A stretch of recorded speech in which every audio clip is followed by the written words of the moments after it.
Oke, ya jadi hari ini aku cuma bakal bahas tentang konsep dikit dari genetika populasi. Jadi kan kita udah bahas genetika populasi kalau dia itu alelnya autosomal. Gimana sekarang kalau dia alelnya gonosomal? Sedikit lebih repot, tapi kita bakal bahas. Jadi kita bakal pecah kasusnya di dua video. Video pertama ini adalah video ketika dia itu dalam Hardy-Weinberg. Jadi asumsi yang paling gampang. Ketika suatu alel terpaut kromosom X dan dia dalam kondisi Hardy-Weinberg ya. Jadi dia memenuhi populasi dalam kesetimbangan Hardy-Weinberg, maka kita ada asumsi ini. Frekuensi sebutlah dari suatu gen, aku bilang gen A kecil yang terpaut kromosom X, jadi frekuensi XA kecil pada pria itu akan sama dengan frekuensi XA kecil dari wanita. Oke, ini asumsi yang kita dapatin. Kapan mereka itu dalam kesetimbangan Hardy-Weinberg? Yaitu ketika mereka memenuhi 5 syaratnya ya. Syaratnya apa aja? Populasi besar, perkawinan acak, tidak ada migrasi, tidak ada mutasi,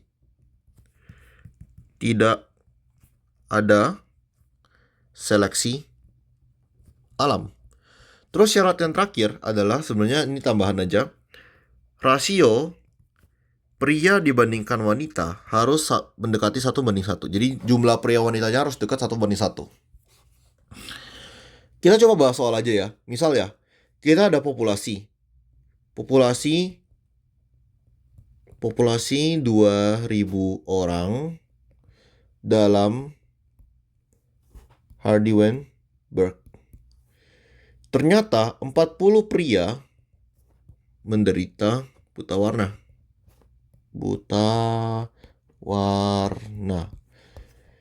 Kalau aku tanya, berapa banyak wanita yang merupakan heterozigot? Bagaimana cara kita mengerjakan soal ini? Pertama kita lihat dulu, pria yang buta warna itu adalah, misal aku simbolin buta warna adalah X, gennya C, berarti kita bilang XC kecil ya, XC kecil Y. Ini adalah pria yang buta warna. Perhatikan di sini kita cuma punya satu kromosom X kan. Jadi karena pria cuma punya satu kromosom X, simple banget. Di sini frekuensi alel sama dengan frekuensi genotip.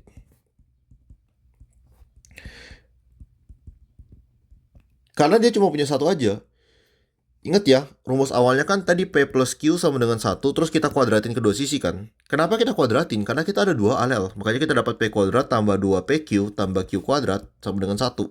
Tapi kalau misalnya dia cuma ada satu, makanya kita nggak perlu kuadratin. Kita cuma pakai rumus atas aja, sama aja gitu. Frekuensi alel sama dengan frekuensi genotip.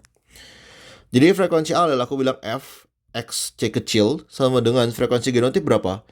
Dia 40 sakit ya. Dari berapa pria? Dari 1.000 pria. Ingat ya, ada asumsi bahwa rasio itu mereka mendekati 1:1. Jadi kita asumsikan gitu, maka prianya ada 1.000 orang. Maka F X C kecil sama dengan coret-coret. Ini misal kita 4 bagi 100 ini 25 ya. 1/25 alias 0,04 gitu ya. Maka F X C besar adalah 0,96 kayak gitu. Terus kalau tanya berapa banyak sih wanita yang heterozigot, ingat ya wanita itu kan dia ada dua kromosom ya, dua kromosom X. Jadi kalau dia itu ya yang heterozigot adalah XC besar, XC kecil. Jadi frekuensi dari XC besar XC kecil adalah 2 dikali frekuensi XC besar dikali frekuensi XC kecil. Ini tadi frekuensi genotip ya, ini baru frekuensi genotip. Gimana kalau misal aku tanya jumlahnya berapa? Jumlahnya maka kita tinggal kalikan aja dengan total wanita. Jadi 2 dikali 0,96 dikali 0,04 dikali 1.000. Maka kita akan dapat 76,8. Ya anggaplah 77 wanita ya, 77 wanita. Karena kan nggak ada yang namanya orang setengah gitu. Oke, jadi berikut merupakan ya contoh dari Hardy-Weinberg yang ketika dia terpaut kromosom X dan populasinya dalam Hardy-Weinberg gitu.